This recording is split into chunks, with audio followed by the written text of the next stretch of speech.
ကြိုက်တာ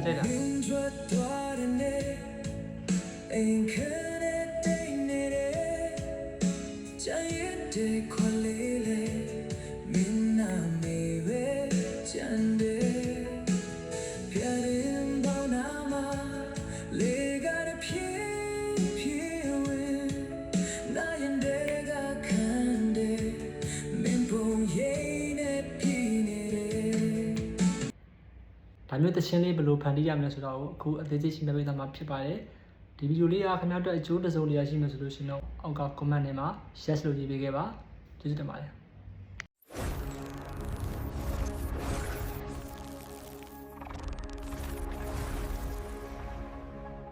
အရင်ဆုံးကျွန်တော်တို့ကိုယ်ခဲ Chrome နဲ့ဝင်လိုက်မယ်နော်ပြီးလို့ရှိရင်ဒီပေါ်က search bar လေးမှာ suno in ဆိုပြီးရှာလိုက်မှာဖြစ်ပါတယ်suno in ဆိုပြီးရှာပြီးတော့ဝင်လိုက်မယ်ဒီမှာအပေါ်ဆုံးကနော် suno in ဆိုတာလေးကိုရှာဝင်လိုက်ပါပြီးလို့ရှိရင်တော့ဒီထဲမှာရှိတဲ့ Gmail account တစ်ခုနဲ့ချိန်ပြမှာဖြစ်ပါတယ်ဒီမှာ login ဆိုတာလေးကိုတစ်ချက်နှိပ်လိုက်ပါ Gmail account နဲ့ချိန်ဖို့တော့ကို continue with Google ဆိုတာလေးကိုတစ်ချက်ထပ်နှိပ်ပါပုံမှန်ရှိတဲ့ Gmail account တစ်ခုနဲ့ချိန်ရမယ်နော်ကျွန်တော်ဒီမှာချိန်လိုက်မယ်တစ်ချက်နှိပ်လိုက်အောင်မယ်တန်းနှိပ်သွားတန်းချိန်ပါပါတယ်ဒါဆိုလို့ရှိရင်တော့ software အထက်ရောက်ပြီဖြစ်ပါတယ်နော်နောက်ပြီးဆိုလို့ရှိရင်ဒီမှာမဲပြီးတော့ဒီမှာမြားလေးအောက်ကျနေနော်အကောင်လေးကိုတစ်ချက်နှိပ်ပြီးအောက်ချလိုက်ပါဒါကတော့ကျွန်တော်အရင်လုပ်ထားတဲ့တခြင်းလေးပေါ့ဗျာနော်တခြင်းလေးတွေရှိနေတာပေါ့ကျွန်တော်ဆန်းထားတဲ့ဟာလေးတွေပေါ့နော်တခြင်းလေးတွေကမစိုးဘူးဒီကောင်တခြင်းတစ်ခါထုတ်လို့ရှိရင်၄ပုတ်ထုတ်ပေးတယ်နှစ်ပုတ်ကတော့တခြင်း version ကိုအပြည့်စုံထုတ်ပေးတယ်နှစ်ပုတ်ကကျတော့5.5 version နဲ့ပေါ့ဒီကောင်10 minute ပဲပေးတယ်အစားအဆုံးလို့ကျင်တယ်ဆိုလို့ရှိရင်တော့ pro version ကိုဝယ်ရမယ်နော်အကုန်လုံးမအလုပ်ပဲတစ်ခေါက်ထုတ်လို့ရှိရင်၄ပုတ်တစ်ခေါက်ထုတ်ရင် credit 30ကုန်တယ်ဗျာ၄ပုတ်ထုတ်ပေးတယ်ကျွန်တော် link တစ်ခုပို့ပေးမယ်မနေ့ကလိုပဲနော်ကျွန်တော်400ဝင်တယ်ဆိုလို့ရှိရင် credit point 250 free ရလိမ့်မယ်နော် credit point 250 free ဆိုရင်တခြင်းကိုအကြိုက်ထုတ်ပါလိုက် free version ကတော့မြန်မာစာတိတ်မကြည့်ဘူးတခြားတီးလုံးလေးတွေဖန်တီးရင်ကောင်းတယ်အင်္ဂလိပ်တခြင်းလေးတွေဖန်တီးရင်ကောင်းတယ်အပြောတဲ့တခြင်းလေးတွေဖန်တီးရင်ကောင်းတယ်ပေါ့နော်ကျွန်တော်အခု free version နဲ့ဆက်တဲ့ဟာလေးပြပေးမယ်နော်ဒီမှာကျွန်တော်ဆန်းထားတဲ့တခြင်းလေးတွေဆိုလို့ရှိရင်ဆိုးတော့မဆိုးပေါ့ဗျာနော်ပြင်းပြေကလီင်းနဲ့ကိုယ်ပိုင်တခြင်းလေးတွေပုံစံမျိုးလေးတော့ထွက်လာတာပေါ့ဘာရတော့မဟုတ်ဘူးပြင်းပြေပေါ့နော်မပြောပြီးခဲ့တဲ့စကားချင်းတဲ့မပူစေလောလိုက်ရတဲ့ချိန်ကိုပဲပြန်ကိုစေနင်ကိုမေးဖို့ကြိုးစားတဲ့ပူပြီးတဲ့နာတဲ့အသက်ကွယ်လွန်နာပြန်လာဒီကော10 minute ပဲပြီးတယ်เนาะဆက်လို့ခြင်းလဲဆိုရင်တော့ upgrade လုပ်မှရမယ်10 minute ပြီးတယ်ဆိုတာခုနကကျွန်တော်ပြောတယ် pro version မတုံးထားလို့ပေါ့เนาะ10 minute မပြီးတဲ့ဟာဆိုလို့ရှိရင်ဒီမှာကျွန်တော်အဲ့တချင်းကိုပဲเนาะအဲ့တချင်းကိုပဲတခြား version နဲ့ဆိုလို့ရှိရင်ဒီမှာ4 minute တွေပဲအပြည့်ထုတ်ပြီးတယ်ဒါပေမဲ့အတန်မကြည့်ဘူးမြန်မာစံနည်းနည်းလေးဝဲတယ်ကိုရီးယားတန်တွေပိုင်းနဲ့ရှောက်ဆွနေတာပေါ့เนาะ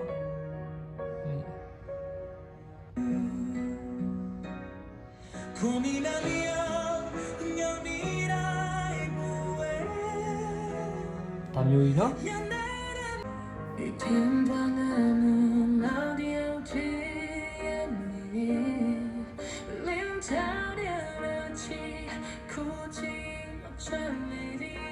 အတန်ကမပြီးဘူးပေါ့ဗျာ free version ကလေတိတ်တော့မမိုက်ဘူးပတ်စံပေးတုံးတဲ့ဟာလေးကတော့ 5.5 လို့ခေါ်တယ်ဒါကတော့ပုံစံပြပေးတာเนาะကျွန်တော်တခြင်းလုံးလေးပြပေးမယ်တခြင်းလေးတွေကတော့စမ်းပြပေးတာပေါ့เนาะဆို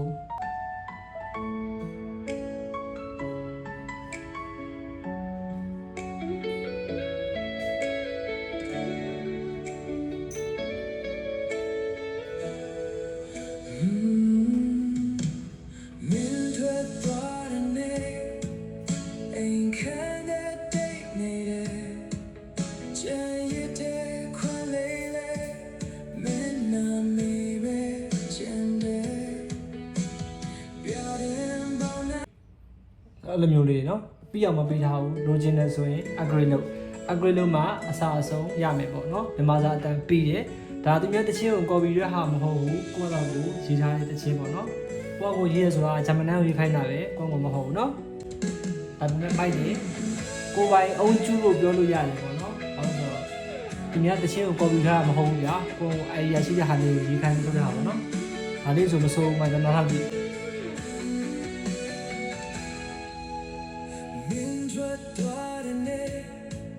Ain't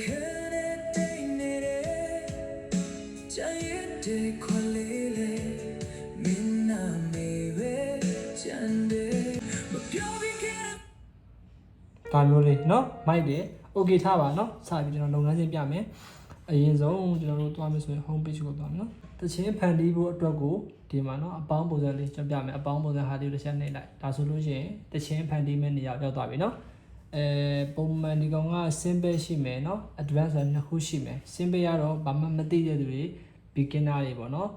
်ဘာမှမသိဘာမှမဖြစ်တဲ့သူတွေ beginner တွေအတွက်ကိုအရန်အဆင်ပြေတယ်ဒီမှာတစ်ချောင်းပဲရေးပေးလိုက်အချစ်တချင်းနော်အချစ်တချင်းမြန်မာလိုပဲရေးပေးလိုက်အချစ်တချင်းပြီးလို့ရှိရင်အလွမ်းတချင်းအကုန်အဆင်ပြေတဲ့ဟာလေးကိုယ်စိတ်ထဲမှာရှိတဲ့တစ်ခုကိုရေးထည့်ပေးလိုက်တာနဲ့နော်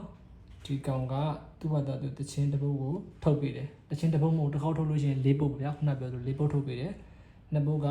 အပြည့်ထုတ်ပေးတယ်နှစ်ပုဒ်ကကျတော့10မိနစ်စီထုတ်ပေးတယ်10မိနစ်စီထုတ်ပေးတဲ့နှစ်ပုဒ်ကကျတော့ပတ်စံပေးဝယ်လို့ရှိရင်အပြည့်ရမယ်မြန်မာတန်ကြည့်မယ်ဒါမျိုးလေးပေါ့နော်ဒါဘာမှမသိရတဲ့အတွက်ကို simple မှာသုံးတာပေါ့နော်တကယ်လို့ကိုက professional ဆန်းဆန်းလိုချင်နေဆိုလို့ရှိရင်တော့ဒီမှာ advanced ဆိုတော့သွားပြီးရင်နော်အဲဆိုလို့ရှိရင်တော့ကိုကmusic သမားဆိုရင်ပေါ့ကျွန်တော်တို့ music သမားမဟုတ်တဲ့အတွက်ကြောင့်မလို့ဒါတွေကိုနားမလည်ဘူးကိုဝါသနာပိုင်းအတွက်ကြောင့်မလို့လေ့လာတယ်တီးတဲ့ဟာတခုအကုန်လုံးခင်ဗျားတို့ရှင်းပြပေးတယ်နော်ဒီမှာ lyrics ဆိုတဲ့နာမှာစားတဲ့ကိုရရတဲ့တခြင်းဆိုတဲ့ကိုယ့်အမှုစားတဲ့ဒါမှမဟုတ်လို့ရှိရင်ကိုခေကဂျမနန်ကိုမိထားတဲ့ဟာဆိုလို့ရှိရင်လည်းဂျမနန်စာကို copy ယူရခဲ့နော်ပြီးရင်ဒီအောက်မှာ style ဆိုတာရှိတယ်အဲဒီ style လေးမှာတခြင်းကိုထည့်ပြမှာဖြစ်တယ်ပေါ့နော်ကိုလိုချင်တဲ့တခြင်းpop တခြင်းလား DJ လား rock လားဆိုတာမျိုးထည့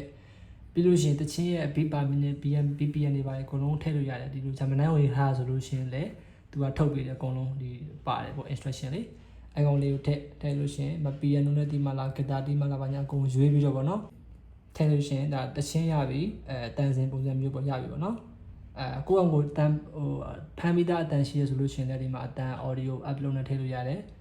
voice ဆိုလို့ရှိရင်လည်းကိုဆိုတဲ့အတန်ရှိပြီးသားဆိုရင် voice ထည့်လို့ရှိရင်လည်း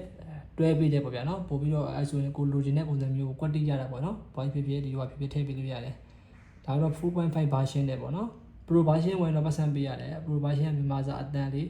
တော်တော်မှန်တယ်เนาะဒီ 4.5 free ကတော့မြန်မာစာလောက်မမှန်ဘူးပြီးလို့ရှိရင်ဒီကတော့ sound title ဆိုတာတခြင်းနာမည်ပေါ့เนาะကိုကြိုက်တဲ့တခြင်းနာမည်လေးရှာပြီးထည့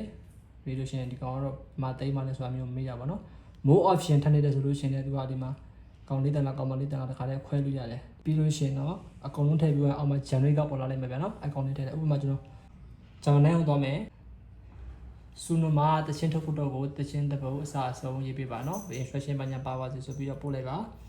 သူ့ဘာသာသူတချင်းတပုတ်ကိုထုတ်ပေးလိုက်မယ်ဒီမှာတချင်းဖန်နေပြီဆိုပြီးခဏဆောင်မယ်เนาะဒါကွန်းကိုရေးပြီးတဲ့တချင်းမရှိရတဲ့သူတွေဆိုလို့ရှိရင်တော့အပြော်ရမ်းလုပ်မယ်ဆိုရင်ဂျမနိုင်းမှာသွားပြီးတော့တချင်းရေးခိုင်းလို့ရပါတယ် okay ရပြီဆိုရင်ဝင်လိုက်ပါเนาะဒီမှာ description အကုန်ထည့်ပေးထားတယ်เนาะ description တွေပါထည့်ပေးထားတယ်ဒါကတော့တချင်းစာသားကူမယ်เนาะ intro စာကူသူပေးတဲ့ intro နဲ့အကုန်စာကူဟိုအဆုံးထိဒီမှာအန်တီကူလိုက်ပြီးလို့ရှိရင်ဒီမှာ Chronia Suno သွားเนาะဒီမှာ lyrics ဆိုတဲ့နာမကိုပြန်ထည့်ရမှာ lyrics ဆိုတဲ့နာမခုနစာကိုထည့်เนาะဒါဆိုရင်စာရပြီအောက်မှာ style နေရာမှာထည့်ဖို့တော့ကိုဂျမနီနဲ့ကိုပြန်သွား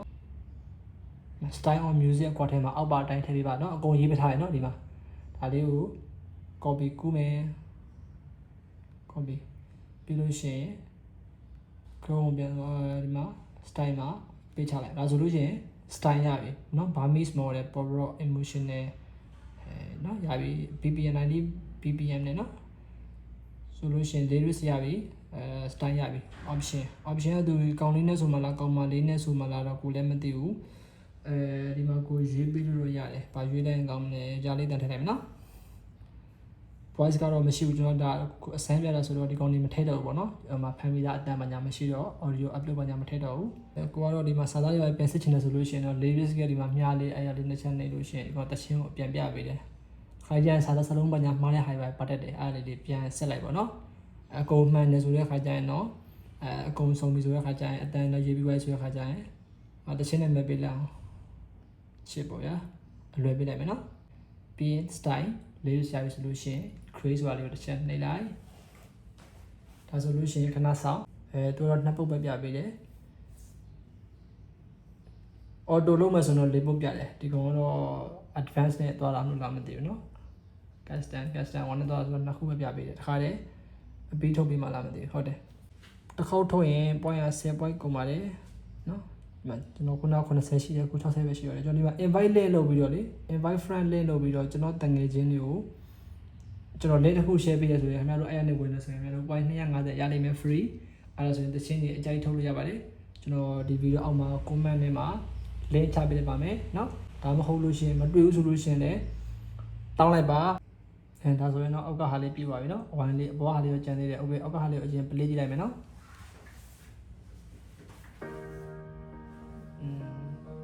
ဒီလေးကြည့်မယ်ဆိုလို့ရှိရင်ဒီဘက် down ရတယ်တစ်ချက်ပုံလေးကိုတစ်ချက်နှိပ်လိုက်ရတယ်ကောင်ဒါဆိုရင်စာသားလေးကြည့်လိုက်ရတယ်အားလုံးကြည့်မယ်เนาะ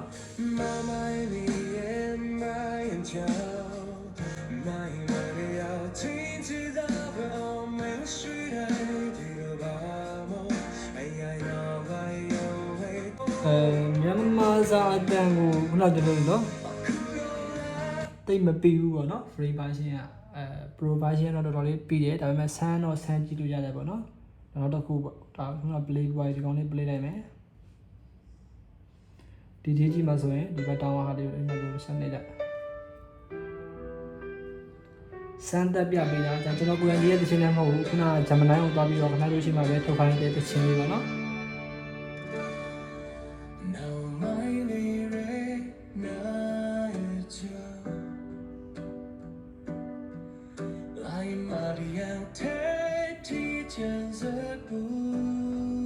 ဒါမျိုးလေးပေါ့ကိုကတော့ကိုတခြင်းကစိတ်ကြိုက်ထုတ်လို့ရတယ်ပေါ့နော်ကိုကတခြင်းပုံစံတွေတခြင်းရဲ့အကြောင်းတွေအကုန်သိတယ်ဆိုရင်ပေါ့နော်ကျွန်တော်ခုနပြောသလို music သမားဟုတ်တဲ့အတွက်ကြောင့်မလို့ကျွန်တော်ဒါတွေကိုတခြားမသိပါဘူးအများ music သမားဆိုရင်တော့တခြားလေးကလစ်လို့ရပါတယ် pro version လေးဝင်တော့ပိုကောင်းတယ်ပေါ့နော်ဒါကတော့ကျွန်တော်ဆန်းထားတဲ့တခြင်းတွေခုနဖွင့်ပြပေးသွားပြီမဆိုးဘူးတခြင်းလေးတွေမိုက်တယ်နော်ကျွန်တော်ဆန်းပေးထားတဲ့ကိုယ့်ဘာသာကိုဆန်းပြီးထုတ်ထားတဲ့တခြင်းလေးတွေပေါ့နော်တိုက်တယ်မဆိုးဘူး 5.5 ဆိုတော့10မိနစ်ပဲရတယ်အမစာတန်မှန်တယ်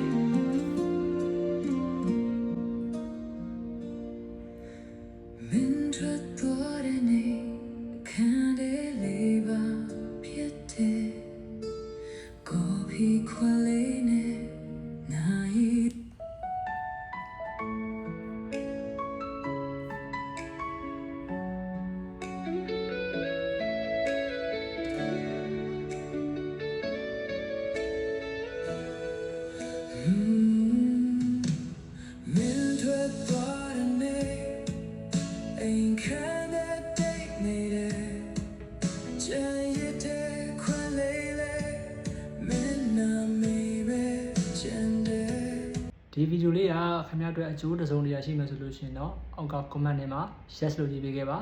ကျေးဇူးတင်ပါတယ်